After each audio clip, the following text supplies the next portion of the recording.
నేను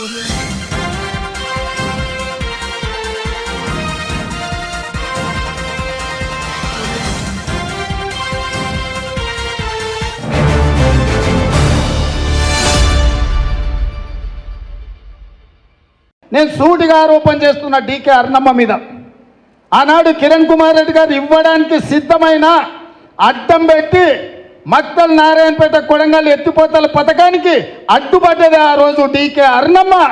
ఆ రోజు అడ్డుపడ్డ ఆమె ఈరోజు మనం తెచ్చుకుంటే చూసి ఓర్వలేక ఇవాళ మనల్ని దెబ్బతీయాలని చూస్తున్నారు. ఆమెనే మంత్రిగా ఉండే, ఈ పక్కనే నాది నారాయణపేట మక్తలు, ఇక్కడనే నేను పెరిగినా అన్నది సంతోషం. తల్లి నువ్వు ఇక్కడనే పెరిగినావు, మేము కూడా ఒప్పుకుంటాం. మీ అమ్మమ్మలో ఊరు కూడా గీనే, మన మండలమే మద్దూరు మండలం. ఏ ఊరే? ఈ పక్కనే పెదిరిపాట్ల ఆమెకు చుట్టాలు ఉన్నారు, నాకు కూడా తెలుసు అరుణమ్మ చుట్టాలు. మరి ఎందుకమ్మా మాకు కృష్ణా జలాలు రాకుండా అడ్డుకున్నావు? ఎందుకమ్మా మాకు కృష్ణా వికారాబాద్ రైల్వే లైన్ రాకుండా అడ్డుకున్నావు? ఎందుకమ్మా నువ్వు మంత్రి పదవి దిగిపోయే వరకు మా మద్దూరు కోస్గికి డబుల్ రోడ్ ఇవ్వలేదు? ఎందుకమ్మా దామరగిద్ద నుంచి మా మద్దూరుకు డబుల్ రోడ్ వేయలేదు? ఎందుకమ్మా మా మైపినగర్ నుంచి చించోలి వరకు రోడ్డు గుంతలు పడి 3 గంటలు పట్టేది కోస్గికి రానికే ఎందుకు వేపియలేదు తల్లి?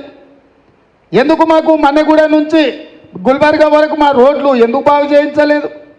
మా గ్రామాలలో స్కూల్ ఎందుకు కట్టియలే?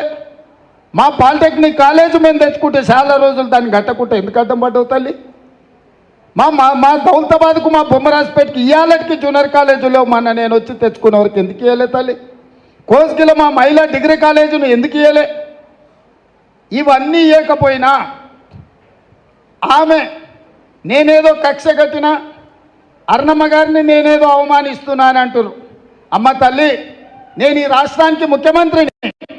ఈ మహబూబ్నగర్ జిల్లాలో నాకు శత్రువులు ఎవరు లేరు, నాకు ప్రత్యర్థులు కూడా ఎవరు లేరు. శత్రుత్వం చేరి శత్రువు చేతులు నువ్వు కత్తి దాకని మాత్రమే చెప్తున్నా. శత్రువు ఆ కత్తి తీసుకొని పాలమూరు కడుపులో పొడవాలనుకుంటే శత్రువు చేతుల్లో నువ్వు చురకత్తి పోయి మా కడుపులో ఎందుకు ఓడిస్తున్నావు తల్లి అని చెప్పిన నేను.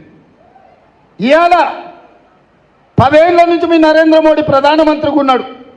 భారతీయ జనతా పార్టీ ఉపాధ్యక్షురాలుగా, జాతీయ ఉపాధ్యక్షురాలుగా నువ్వు ఉన్నావు. ఎందుకు మా పాలమూరు రంగారెడ్డి ఎత్తిపోతల పథకానికి జాతీయ హోదా తీసుకురాలేదని నేను అడిగిన. ఎందుకు మా కృష్ణా వికారాబాద్ రైల్వే లైన్ పూర్తి చేయలేదని అడిగిన.